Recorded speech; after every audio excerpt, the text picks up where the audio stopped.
اچھا مفتی صاحب، میں نے نا 1-2 دن پہلے ایک ویڈیو دیکھی، مرزا جو علی مرزا جو ہے جیلم کے رہنے والے ہیں، انہوں نے کہا تھا کہ اگر آپ نے قربانی کے لیے جانور لیا ہے اور وہ بیمار ہو جاتا ہے تو اس کا اگر آپ 2 دن پہلے اس کو قربان کر دیتے ہیں تو قربانی ہو جاتی ہے۔ مفتی صاحب میرا سوال یہ ہے کہ ایک تو ہوتا ہے کہ بندہ قرآن و حدیث سے دلیل کرتا ہے تاکہ لوگوں کی اصلاح ہو جائے، ایک یہ ہے کہ دین میں کوئی نیا تفرقہ اور لوگوں کے ذہنوں کو منتشر کرنے کے لیے، تو آپ کیا سمجھتے ہیں اس میں جو ہے نا کوئی تفرقے کی کوشش کی ہے یا کوئی قرآن و حدیث سے کوئی دور دور تک اس کی کوئی دلیل ہے؟ سب سے پہلی بات تو یہ ہے کہ جب دین میں ایک نیا مسئلہ نکالا جائے اور اس کی قرآن و سنت میں کوئی دلیل نہ ہو تو وہ ایک فتنہ ہی ہوتا ہے۔ ٹھیک ہو، یہ اصول یاد رکھیں، کیونکہ دین میں جب آپ کوئی نیا مسئلہ اخذ کرتے ہیں، بتاتے ہیں، تو اس کے پیچھے آپ کے پاس قرآن و سنت کی ایک دلیل ہونی چاہیے۔ جب دلیل نہیں ہے تو وہ مسئلہ فتنہ ہی بنتا ہے، وہ مسئلہ کسی کی اصلاح کے لیے نہیں ہوتا۔ ٹھیک ہے۔ مرزا جہلمی اس کی جہاں پر بے شمار من گھڑت باتیں، اس کے من گھڑت معاملات، وہ ساری دنیا پر عیاں ہیں۔ یہ والا جو مسئلہ ہے، کیونکہ ہم ڈیٹیل میں تو جانا نہیں چاہتے، یہ جو مسئلہ اس نے یہ کہا کہ اگر کسی نے قربانی کا جانور لیا اور وہ بیمار ہو گیا اور وہ بندہ 2 دن پہلے قربانی کر سکتا ہے، اس مسئلے کا شریعت مطہرہ میں، اسلام میں، قرآن میں، نبی پاک صلی اللہ علیہ وسلم کی حدیث میں کہیں بھی اس کی کوئی دلیل موجود نہیں ہے۔ ٹھیک ہو، ٹھیک ہے۔ حالانکہ یہ صرف انہوں نے اپنی طرف سے ایک جہالت کا اور شدید قسم کی جہالت کا مظاہرہ کرتے ہوئے یہ بات کہی ہے، کیونکہ وہ زیادہ تر جو مسائل بیان کرتا ہے وہ قادیانیوں کی کتب سے بیان کرتا ہے۔ اب اس نے کسی قادیانی کی کسی کتاب سے یہ مسئلہ بیان کر دیا گیا تو اس کے تو ہم ذمہ دار نہیں ہیں۔ باقی ہماری کسی فقہ کی کتاب میں، ہماری قرآن و سنت میں اس طرح کا کوئی مسئلہ موجود نہیں۔ حالانکہ قرآن مجید برہان رشید میں سورہ حجرات آپ پڑھیں،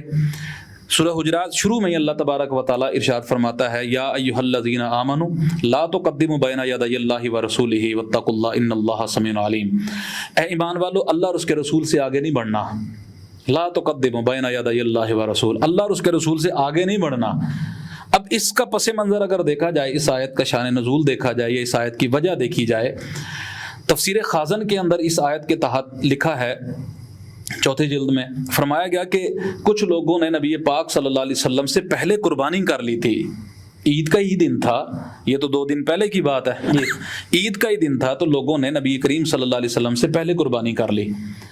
تو اس وقت پھر ارشاد فرمایا گیا کہ فَأَمَرُوا أَن يُعِيدُوا الذَّبْحَ، پھر ان کو حکم دیا گیا کہ وہ اپنی قربانی دوبارہ کریں، کیونکہ تم نے نبی پاک صلی اللہ علیہ وسلم سے پہلے کر لی ہے۔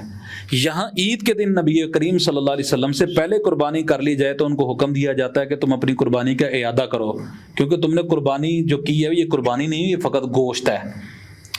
یہ فقط کیا ہے؟ گوشت ہے۔ تو جو عید والے دن نبی پاک صلی اللہ علیہ وسلم سے پہلے قربانی کر لی جائے وہ قربانی قبول نہیں ہوتی، وہ قربانی مانی نہیں جاتی شرع میں۔ تو 2 دن پہلے والی کرنے والی قربانی کہاں سے ہو جاتی ہے؟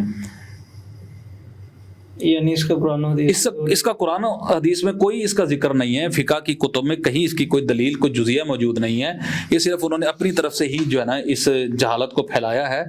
عوام الناس کو بھی چاہیے کم از کم علماء سے رجوع کریں۔ اگر آپ عالم دین سے پوچھتے، مستند مفتی سے پوچھتے تو آپ کو قرآن و سنت سے مسئلہ ضرور بتاتا، لیکن آپ جب اس طرح کے لوگوں سے جب مسئلہ پوچھیں گے تو پھر وہ آپ کی قربانیاں خراب کرائیں گے، وہ آپ کا دین خراب کریں گے۔ اب یہاں پر دوسرا مسئلہ یہ ہے کہ قربانی اگر کسی نے پہلے کر لیتا ہے تو اس کا، اب دیکھیں عید کا دن ہے، ہمارے ہاں مسئلہ یہ ہے شہر کے اندر اگر کہیں نماز عید ادا ہو گئی، مختلف اوقات ہوتے ہیں، میں اسی ضمن میں یہ بھی عرض کرتا چلوں، مختلف اوقات ہوتے ہیں۔ اب کہیں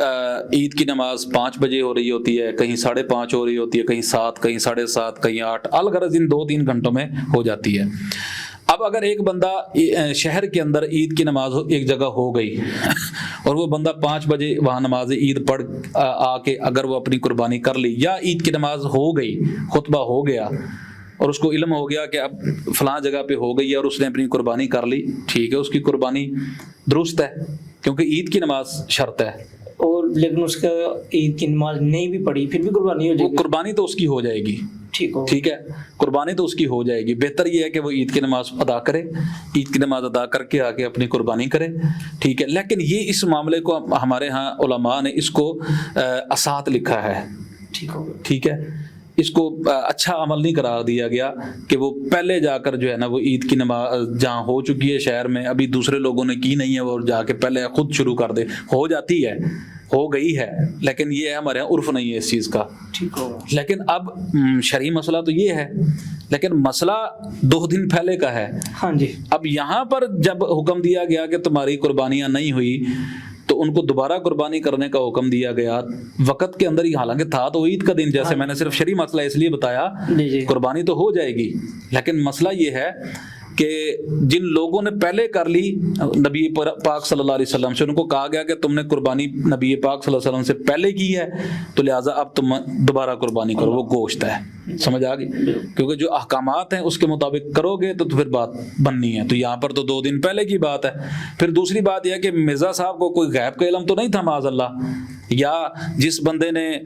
قربانی خریدی ہے اور اس کا جانور بیمار ہو گیا تو اس کو غیب کا علم تو نہیں ہے کہ میرا جانور 2 دن بعد مر جائے گا، ہو سکتا ہے وہ صحت مند ہو جائے، اس کا علاج کرائے، صحت مند ہو جائے تو اس کی قربانی کر لے۔ اگر وہ امیر ہے، مالدار شخص ہے اور اس کا جانور اتنا زیادہ بیمار ہو گیا کہ وہ مر گیا ہے تو اس کی مالدار شخص کے اوپر لازم ہے کہ وہ دوسری قربانی خریدے، وہ دوسری قربانی لے کر کرے، اس کے اوپر لازم ہے، ٹھیک ہے۔ اگر مالدار شخص ہے تو فقیر کے لیے تو حکم نہیں ہے نا، ٹھیک ہے۔ تو اب یہ ایک نیری جہالت ہے، اس کا قرآن و سنت میں کوئی اس کی دلیل یا اس کی کوئی جو ہے وہ اصل موجود نہیں ہے، جو مرزا جہلمی نے جو ہے نا اس حوالے سے یہ جو بات بیان کی ہے۔